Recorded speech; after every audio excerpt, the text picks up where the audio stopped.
Canada, a vast country situated in the northern hemisphere of the world and located between the United States, is known for, did you know, the invention of the telephone, peanut butter, and even basketball. More so, iconic for their vast, beautiful landscapes, featuring over 2 million lakes, polar bears, and even the Northern Lights. Boasting the world's third largest land area, Canada is one of the most underpopulated countries in the world, according to Geography Revised. Today, we will be discussing why this is the case, the challenges they faced, their responses to those challenges, and their effectiveness. Challenge 1. Labor shortages. Employers in Canada are increasingly dealing with labor shortages. This is due to a mismatch between workers' skills and job requirements. Also, growing inflation and an aging population are some of the many factors contributing to Canada's labor crisis. The aging of Canada's population is one of the main reasons for the labor deficit. According to the data from Canada Statistics, almost 8,500 workers in June 2023 were in the age bracket of 45 and over, making up a sizable share of the labor force. The number of workers in the working age group is drastically declining as more members of this age group retire, which results in a shortage of qualified professionals. You see, labor shortages are significantly affecting many sectors in Canada, including the agriculture and trade industries. How did labor shortages affect the agriculture industry?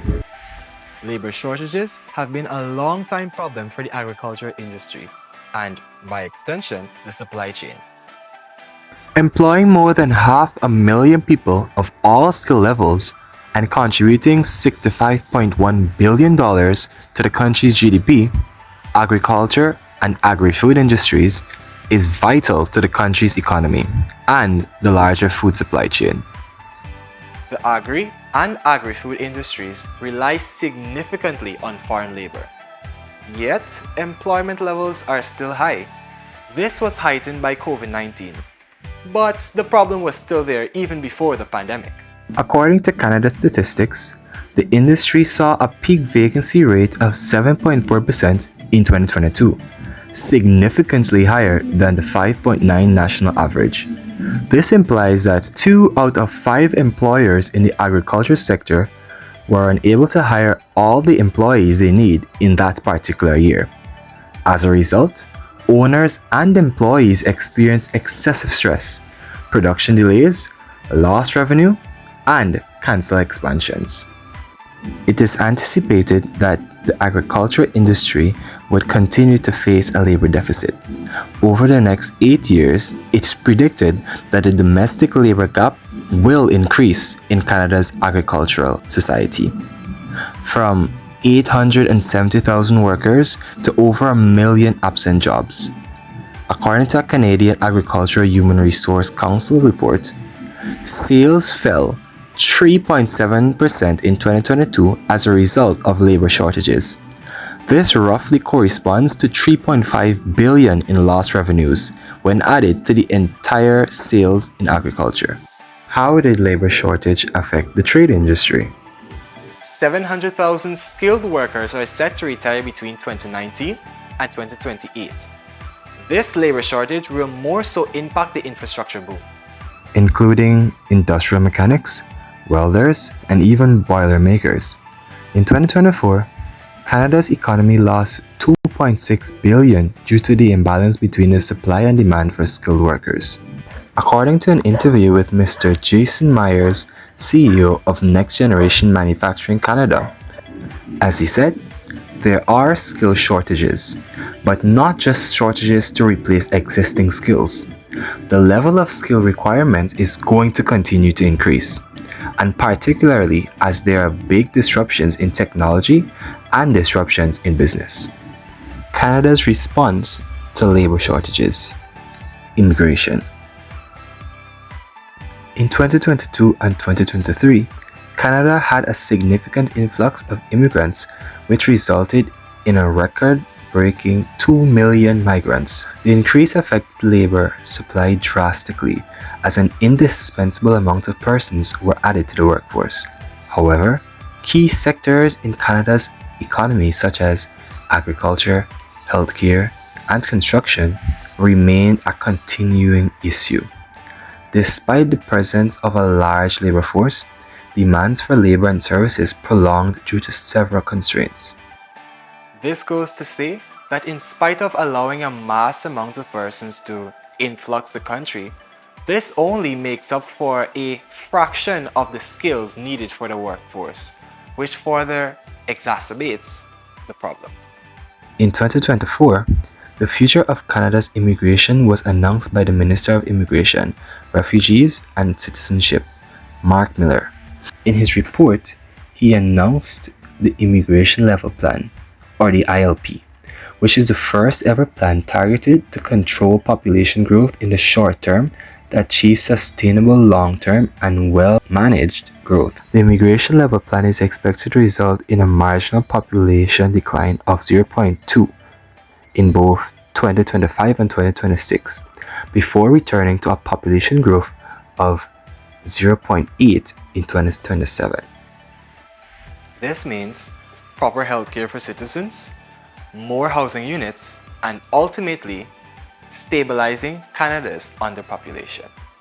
Our final challenge that contributes to the underpopulation of Canada would be the decline in communities, especially those located in the rural areas. The impact it has had on these communities are seen through 1.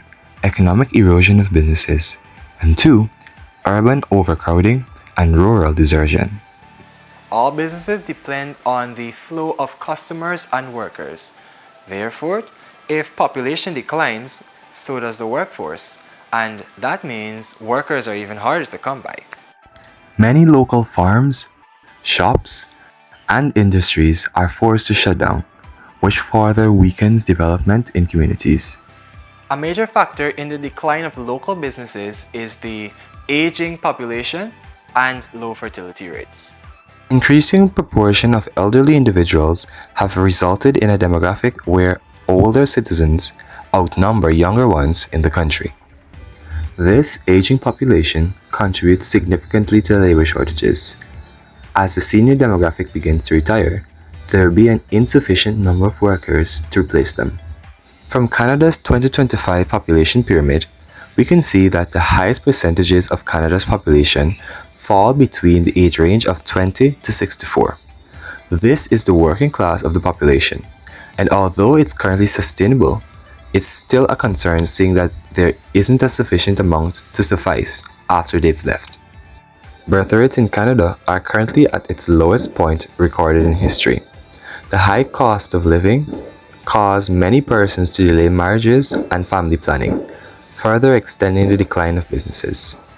In 1991, the fertility rate was 1.75 children per woman, and in 2023, that fertility rate hit its lowest point ever in Canada's history, at 1.2 children per woman.